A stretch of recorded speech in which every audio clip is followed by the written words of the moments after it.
The iron axe head, honed to a deadly edge, descended with the full force of a warrior's swing. Its trajectory was precise, aimed directly at the center of the wooden shield. The impact was not a clean split, but a violent thud, a splintering groan of timber against steel. In the chaotic symphony of battle, this moment was definitive. How could a relatively thin disc of wood absorb such a blow and keep a Norseman alive? The Viking shield, a ubiquitous image of the era, appears deceptively simple. A round plank, often less than a centimeter thick, faced hardened iron and bronze weapons designed for shearing and crushing. It was not merely a passive barrier. Its survival hinged on a sophisticated understanding of material science and kinetic energy, a practical engineering marvel of the early medieval period. The first secret lay in the choice of wood. Unlike the heavy, solid oak shields of some contemporaries, Viking shields commonly employed lighter woods such as spruce, fir, linden, or poplar. These species possess a fibrous, resilient grain that, while softer, is less prone to catastrophic splitting than dense, brittle hardwoods when subjected to a sudden, blunt force. The wood was typically radially split, producing planks where the growth rings ran perpendicular to the face of the shield. This orientation allowed the wood fibers to flex and delaminate along the grain rather than breaking straight across. This controlled damage mechanism dissipated energy more effectively, preventing the entire shield from shattering upon impact. Construction involved multiple planks, usually between 4 and 8, meticulously joined edge to edge. These planks were often held together not by rigid glue that would prevent crucial flex, but by a combination of leather or rawhide binding around the rim, and occasionally small iron rivets. This composite structure allowed individual sections to absorb localized damage without compromising the entire shield's integrity. Central to the shield's survivability was the iron boss, or umbo. This dome-shaped piece of iron covered the handhole and served as a primary deflection point. Its curved surface was designed to glance blows away from the wielder's hand and to distribute the force of an impact across a wider area of the surrounding wood, rather than concentrating it at one fragile point. Beyond the wood and boss, many shields were further reinforced. The rim was often protected by a band of leather, rawhide, or even iron. This edge binding prevented splintering from glancing blows and helped maintain the shield's structural integrity, much like the rim of a drum. It was a critical component in prolonging the shield's functional life in combat. The outer surface of the shield often received a layer of paint or linen covering. While primarily decorative, a tightly stretched and glued linen layer could add a surprising degree of shear strength, helping to hold the wood fibers together and reducing the likelihood of deep splinters detaching.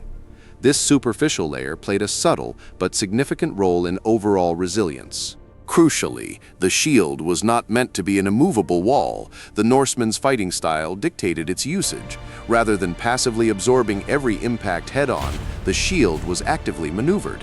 It was used to parry, deflect, and guide incoming blows, minimizing the direct force absorbed by the wood and transferring kinetic energy away from the wielder.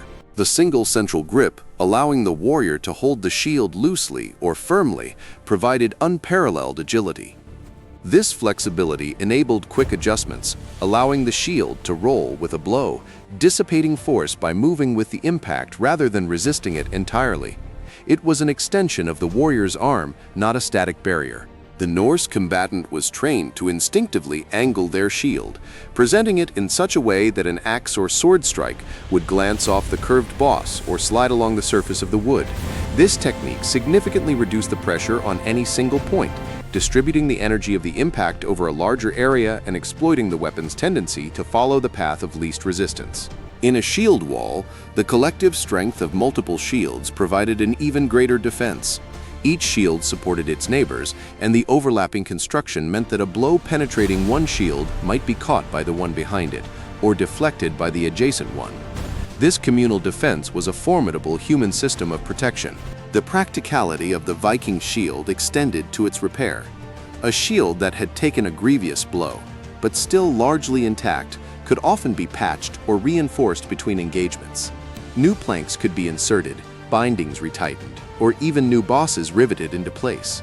This meant a single shield or its components could serve through multiple raids and battles. This emphasis on reparability and active defense contrasts sharply with some contemporary shield designs. Many Saxon or Frankish shields were often heavier, constructed from thicker oak, and sometimes covered entirely in leather or iron plates. While perhaps offering greater initial passive resistance, they were less agile and more prone to catastrophic failure from concentrated blows. Consider the Frankish kite shield. While providing greater leg protection, its rigid, often iron-reinforced structure made it less forgiving to direct impacts. Its weight and size limited the dynamic movement that characterized the Norseman's shield work, forcing a more static block that could lead to shock transfer and arm fatigue. Byzantine shields, particularly the scutum-like designs, often used multiple layers of glued plywood and leather. These offered excellent protection against arrows and slashing attacks. However, their layered construction could delaminate under the focused impact of a heavy axe, and their bulk made them less suited for the rapid parries required in close-quarters skirmishes. The Norseman's shield was a tool forged from necessity, optimized for a specific kind of warfare: fluid, aggressive, and often naval. Its lightweight design allowed for ease of transport on long ships and swift maneuvering in battle formations. It was an offensive and defensive implement, reflecting the dual nature of Viking combat tactics.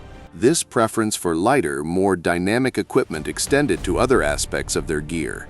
The relatively light lamellar or chainmail armors, while not impenetrable, allowed for greater mobility compared to the heavier full-plate armors that would emerge centuries later. Speed and agility were often prioritized over absolute passive protection. Ultimately, the Viking shield was not designed to be indestructible. It was designed to be effective for a limited duration, to absorb the brunt of a few critical blows, and to be quickly replaced or repaired.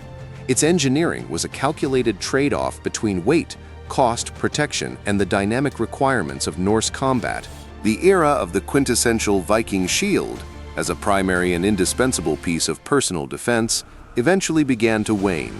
This was not due to a failure in its design, but rather a profound shift in the political and religious landscape of Scandinavia and the lands they raided. The increasing Christianization of Norse society played a significant role. As Scandinavian kingdoms consolidated power and adopted feudal structures, the nature of warfare evolved. Large, organized armies began to replace the smaller, more agile raiding parties that had defined the earlier Viking Age. This change demanded different tactical approaches and equipment. Centralization of power also led to the standardization of military equipment and the emergence of professional standing armies. These forces, often better equipped and trained in specific formations, began to favor heavier, more comprehensive armor and shields that offered greater passive protection, rather than relying solely on the dynamic agility of the round shield. The introduction of the kite shield, already popular among continental European knights, began to filter into Norse lands. Its elongated shape provided better protection for the legs while mounted. A growing consideration as cavalry became a more decisive arm of warfare. The agility of the round shield became less critical than static defense. As the raids diminished and permanent settlements were established, the need for easily transportable, multi-purpose gear lessened. The focus shifted from swift amphibious assaults to holding territory and engaging in pitched battles with increasingly sophisticated opponents. This environment favored heavier, more durable, and often more specialized equipment. Changes in armament also influenced shield design, as crossbows and more powerful longbows became prevalent, and metallurgy advanced to produce stronger, more piercing weapons. The simple wooden round shield faced increasing limitations. Passive defense became paramount, leading to thicker, metal-reinforced, and ultimately different shield forms. The economic foundations of the Viking Age also transformed. The riches gained from raiding diminished, replaced by established trade routes and agricultural economies. The necessity for cheap, effective, and readily replaceable gear for raiding expeditions gave way to a more costly, formalized military supply chain that could support heavier armaments.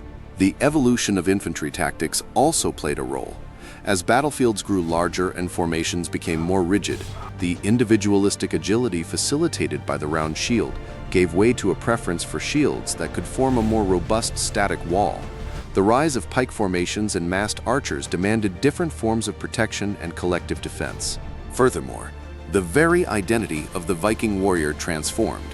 No longer primarily raiders from beyond the known world, their descendants became integral parts of established European monarchies.